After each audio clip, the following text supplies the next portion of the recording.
Shalom, shalom family, this is YHWH here. I'm coming back again with another lesson for you guys today. So before I start off, I just want to give all glory and praises to the Most High Yahweh and to His only begotten Son YAHAWASHI. And I just also want to welcome you guys back to the channel. Thank you so much for tuning in and for joining. So today I want to, go in on a very, very important lesson, a truth that I feel that you won't find in church, and something that's just glossed over, basically how the Messiah became white, how the Messiah, the Hebrew Messiah of the Bible, became known as, a so-called Caucasian today. So we're going to delve into that today, and I'm going to bring out a couple of sources. I know we're all going to be touching a nerve, but this nerve has to be touched, because you can't say you follow the Most High and then not be a follower of truth, because the Most High says that those who follow him in spirit and in truth. So this book that I want to bring out here is called The Pillory, and it's a tale of the Borgia Pope. So in this next slide, we're just going to look at a sculpture here of a church in South America. I believe it to be of what was believed at that time to be of the Savior, but this is in the book in itself. Here they confess and they say the original of this bust was found in the church of San Salvatore. I'm going to skip to the second line. It is an open secret that Caesar Borgia, the son of Pope Alexander, had posed for it. So the son of the Pope at that time actually posed for the official sculpture or image of the Messiah at that time. And that's like, most people don't know this and they think it's a reach, but the Messiah, it literally says that he was obsessed with immortalizing himself as a Messiah. So this is like serious stuff, and we just have these images up in our churches everywhere. It's pure idolatry, and the Most High calls this an abomination. And it's also, white supremacy, and it's also part of the reason why, us as melanated folk, we're worshipping our oppressors. So I just want to also bring out another clip here from just, someone just explaining a little bit more on the book. Something that doesn't sit right with you. I'm about to read you this word for word so you don't have to. This information is very researchable. Between 1502 and 1503, Caesar Borgia hired Leonardo da Vinci to be an architect and engineer, in which him and Leonardo da Vinci became intimate lovers in a homosexual relationship. Expressing his love for Caesar, Leonardo painted pictures of him. Caesar's father, Rodrigo Borgia, who later became Pope Alexander VI, under the authority of the Catholic Church elite, had his son's picture up as Jesus Christ in the Western world, and ordered every picture of a black Jesus destroyed. Caesar also had relations with his own sister Lucrezia, and killed his own brother Giovanni in 1497. And this is the man whom the Catholic Church gave their consent to allow his picture to be put up, and to be portrayed as Jesus Christ.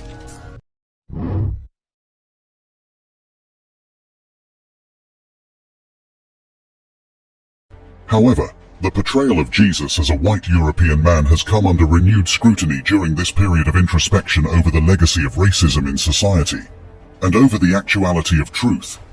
One of the major factors of this renewed scrutiny happens to come with the buzzing news concerning certain storming revelations from Russia. For some time now, the recentness of this event has got everyone talking in wonderment. Russian President Vladimir Putin has decided to move one of Russia's holiest icons from a museum to a Moscow cathedral. This arises a debate around Putin's growing reliance on the church. Emphasizing on the importance of the holy icon, Putin ordered Andrei Rublev's Trinity be transferred to the Russian Orthodox Church from Moscow's Tretyakov Gallery for a year. The relocation of Russia's most well-known icon highlights how closely the war has intertwined politics and religion. The icon depicts the Oak of Mamre, where the three angels visited Abraham in the book of Genesis. Did you notice anything about these icons on display? They are all black.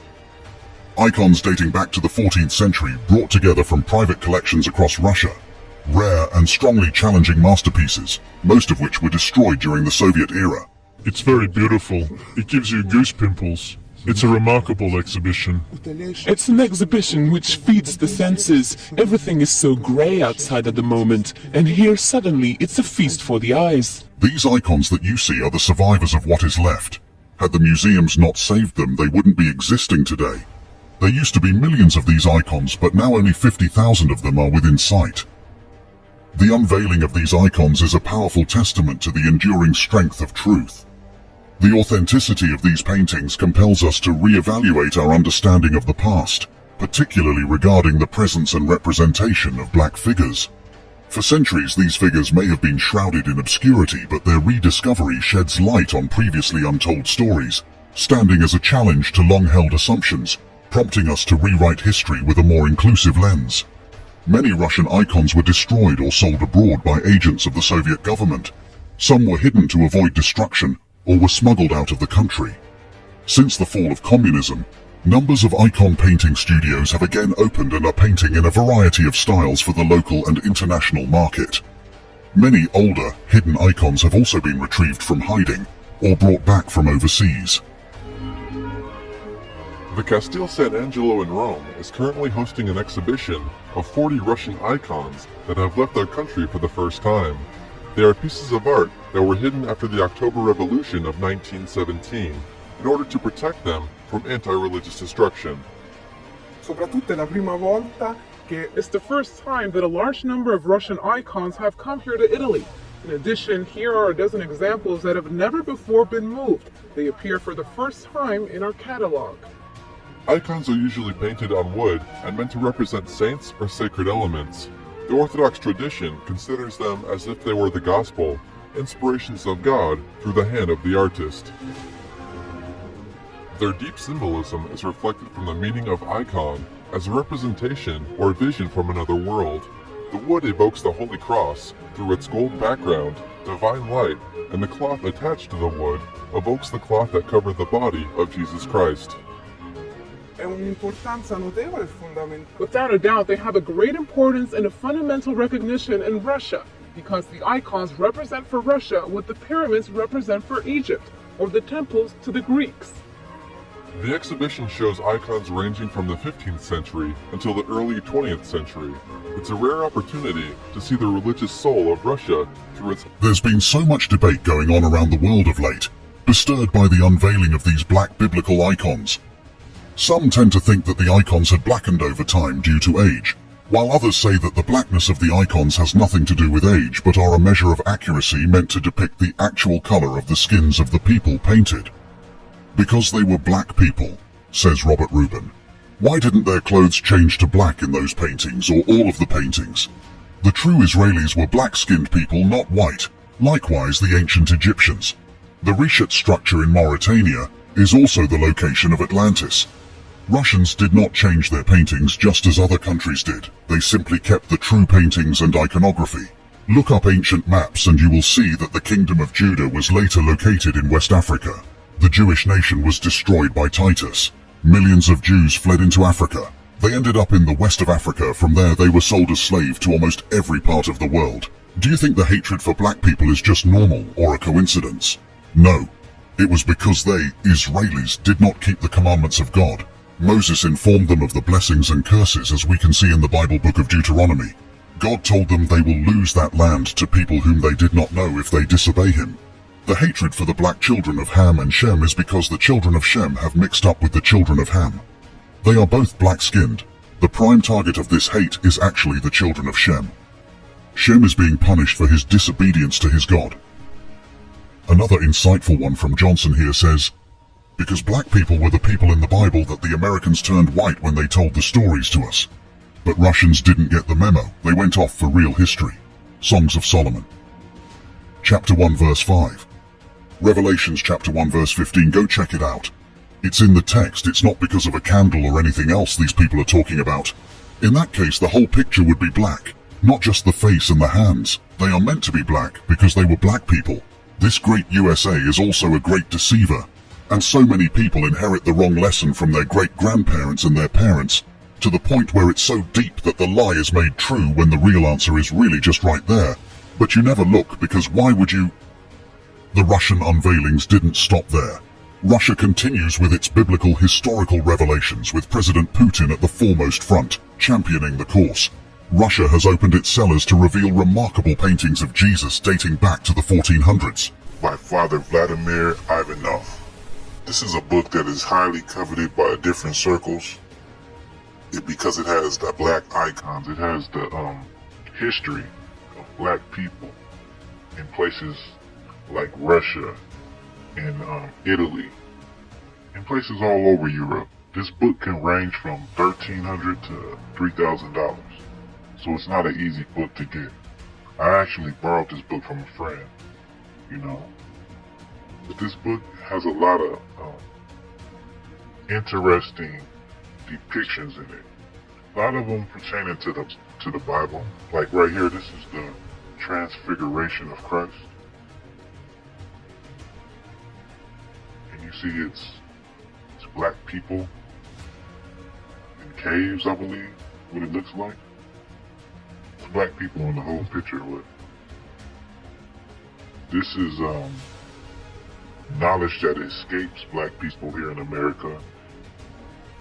It's definitely something that we would never see or never hear about in the educational system. Now, I'm pretty sure there's people that are black history college students majoring in black history or world history, and they've never seen nothing like this before. At least not from the standpoint of Europe, you know.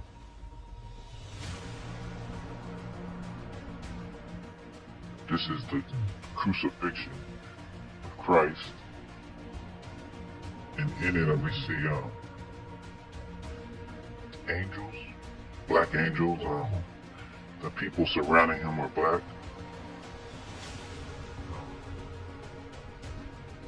It's very interesting because the images that we see are contrary to what we have known our whole lives, or what we have been taught our whole lives.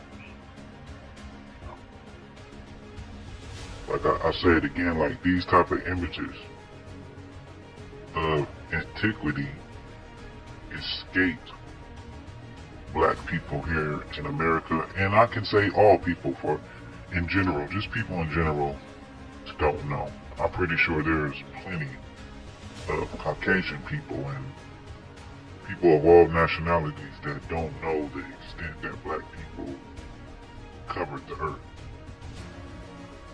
And in many cases, like here, like what you see, we're in rulership positions. Like this looks like a king. The images of Jesus and other historical figures in Russia's black icons challenge the commonly known perception of antiquity and reveal the extent of black people's presence and influence throughout history. Paintings from the 1500s and 1600s depicting black icons, including Jesus and Mary, in a highly sought-after book that explores the history of black people in Russia, Italy, and other parts of Europe. The book contains interesting depictions of black people in biblical scenes, which is knowledge that is not taught in the American educational system. However, debates concerning the authenticity of these icons goes on. And Alex Pismeni, a software developer and Catholic Christian, has some things to contribute. The Russian Christians adopted Byzantine Orthodoxy wholesale. That, of course, includes the iconography. The fundamental principle of Orthodox iconography is no changes. The icons are as much as possible portraits of Christ, Our Lady, and other saints. Further, the styling, mood, garments, gestures are all fixed in the Byzantine style, so much so that students of iconography refer to these rules as iconographical canon, even though very little of that canon ever went through the normal ecclesial legislative process involving episcopacy and councils.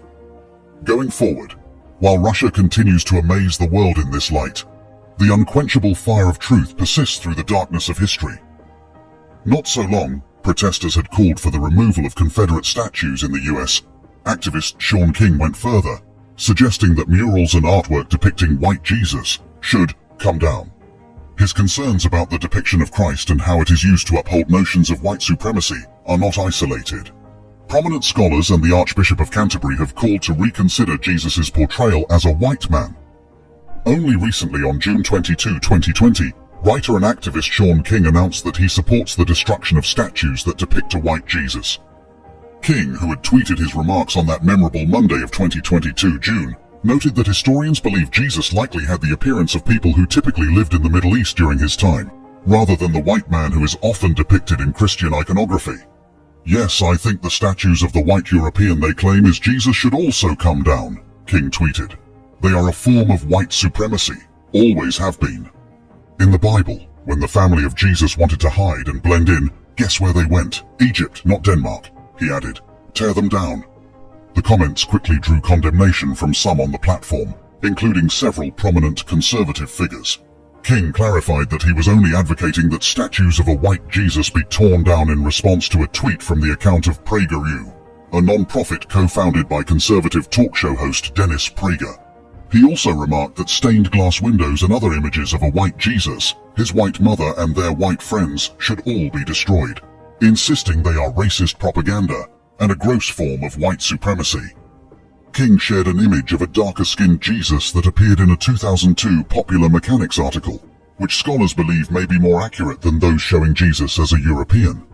He commented that the image would have been intolerable for white Americans who participated in slavery. The African Baptist Church of Savannah is the oldest black church in North America.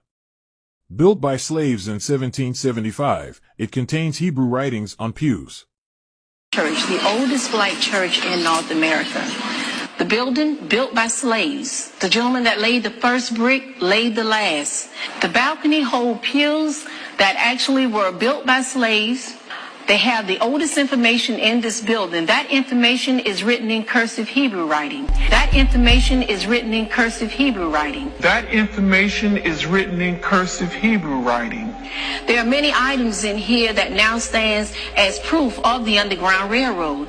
In the ceiling of the church is a code that this building is used as a safe place, and that code is 9-patch. 9-patch is a quilt symbol that was used during the Underground Railroad to identify safe places. So that 9-patch was placed right in the ceiling of the First African Baptist Church in plain view. We're here in Jerusalem. Randomly, these lights don't work because look how they have the Messiah painted. But the lights don't work. So you can't even catch that. You won't even notice it, how they have them painted. Look how dark that man is right there. Man. And then, whoops, the lights are on over here. That's interesting. Mira que es interesante. Ahora yo tengo que hacerlo en español. Mira, aquí lo tienes las luces aprendidos con escritos que se llama Jesucristo, que es un falso idioma. Digo, un falso, qué sé yo qué. Y vamos a ver dónde está apagado, la luz está apagado. Vamos a ver las fotos de los mismos Cristos. Mira, el tipo es negro. ¡Wow! Mira eso. Pero las luces está apagado. Muchacho, mira eso. Decepción. Addressing the age-old question about whether people of African descent were present in biblical history. The Bible is Black History explores DNA evidence and the work of historians and scientists to prove that black people were part of the Israelite community in the Bible. The book claims the world's first man, identified as Adam, was a black man from Africa. My next guest is the book's author. Dr. Theron Williams is a pastor in Indianapolis and a Detroit native. Welcome to American Black Journal. Thank you, Steve. Yeah, so this is fascinating research. Yeah. This is something that I've heard people say for a long time, right? Sure. That black people are part of the original human tribes, including in the Bible. But the idea of trying to prove that through DNA and records, I think, gives it an added dimension. Yeah. The book advances the notion that the people who made up the Israelite communities, both in the Old and New Testament, were people of color, namely black people. We know that the world's first man, that the father of modern humans, was a black man in East Africa. DNA evidence bears that out. In fact, the National Geographic Society, along with IBM, came together and they put together the Genographic Project. It was headed by Dr. Spencer Wells, and it concluded in 2005. It was a 10-year study, and they went worldwide, Dr. Spencer Wells and his team, collecting DNA evidence from indigenous communities worldwide. And they wanted to find who is the father of modern humans. And so we know women have 2 X chromosomes and men have an X and a Y chromosome. So they studied the Y chromosome and they traced it back 60,000 years to East Africa. And Dr. Wells and his team concluded that the first modern human was a black man in East Africa, whom the Bible identifies as Adam. So we know that through DNA evidence. And then the descendants of Adam, obviously, would have been black people. Right, right. Tell me what made you interested in this subject. What made me interested, Stephen, is that in the black church, we were having a defection of African-American young people, millennials. And I was trying to figure out why were they defecting from the church, right? And where are they going and why are they leaving, you know. It wasn't like my generation. I'm a baby boomer. You know, we came to church and we didn't ask many questions or anything. Yeah. You just did it because you were supposed to. We did it because we were supposed to, you know. But this generation of millennials are now asking questions. You know, they're questioning the efficacy of the church. They're questioning the authenticity of the scripture. They're questioning the historicity of Jesus. And the church has not answered those questions adequately enough. And so this was a study. It started off as a study, particularly for my millennials at our church. And it turned into a 9-month study, and then that study turned into a book. So it was as if the millennial generation pushed me into writing this book. Yeah. What lessons, other than sort of the obvious connection to modern African and African American people, what lessons do you feel we should draw from this evidence, this proof that black people were among these early tribes of humans? Well, it's empowering, you know, because it contradicts the traditional notion that the people of the Bible, from Adam all the way to Jesus, were people of European descent. And that's just not true. That's just not factual. And so it's empowering to a community to look in the biblical text and see themselves as a part of salvation history, not sitting on the sideline waiting for someone else to win salvation for us, but that people of African descent were actually the authors of salvation history, which draws the African-American reader into the story because part of me is in the story. That's empowering. Yeah. And you think about the sort of easy logic of some of this truth. I mean, if you think about where life begins and sort of what part of the world most of the Bible takes place in, if you go there even now, it's not like you see people of European descent there. I mean, you see people of African and Middle Eastern descent. And yet, as you point out, all of the stories for forever really have been told.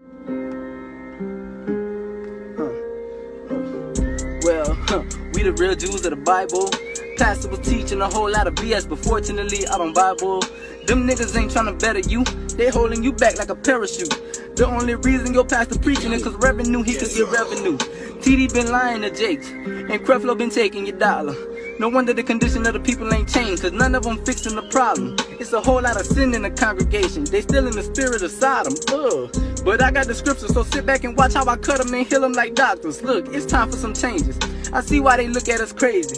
You still on the block with a Glock and a sack in your socks, slinging rocks, but not like David. Trapped in the bottom like basements. Time to get back to the basics. Pick up the Bible, let's flip through the pages. You don't want to read it though, cause you assume that the white man made it. Psych. That's what you've been taught all your life? Hey, what if I told you that Christ was a black man? Skin dark like night, dark like I cut off the lights, dark like under the bed, dark like the opposite of white. And no, yeah, in the future he will come back, mask off like a thief in the night. Ooh, oh my. Look, you better be ready. I'm screaming, wake up, Jacob, or you could just die in your sleep. I ain't talking about Freddy, but the Messiah coming with fire, murder on his mind like Melly. Hey, so either repent and come out of your sin or be done with your friends. Eddie and Eddie. Let me stop with this call catch up. Well, that's powerful stuff right there, family. I hope that you all caught some of that information right there. But we have ancient pictures dating back to the early ADs, man. We have, the first Baptist church, where slaves wrote in Hebrew. I mean, how did slaves know how to read Hebrew during a time when reading and writing was illegal for slaves? The only way how that could have been possible is if they are the true and original Hebrews, man. Then we also have DNA evidence, so there's so much proof, and all that I can pray is that, we can take our history and, we can nourish and let our roots grow deep into the earth, and we can connect with the earth and connect back to Mother Nature and connect back to our history and ultimately connect with one another again. And with that I say Shalom and Barakatah Yahweh. Yeah, it all started in the house of bread, Bethlehem. Mary, Joseph, and 3 wise men, and the Savior. Herod had a plan, we gotta find that child. Mary and Joseph fled to Egypt to the appointed time. Murder was on his mind. Herod died and they went back to YHWH. Christ sat with the elders. Where is he getting this knowledge? Speaking with the authority of the almighty power. Age 30, he was baptized, followed by miracles and signs. Black Messiah. Revelation 1:15, they cannot deny.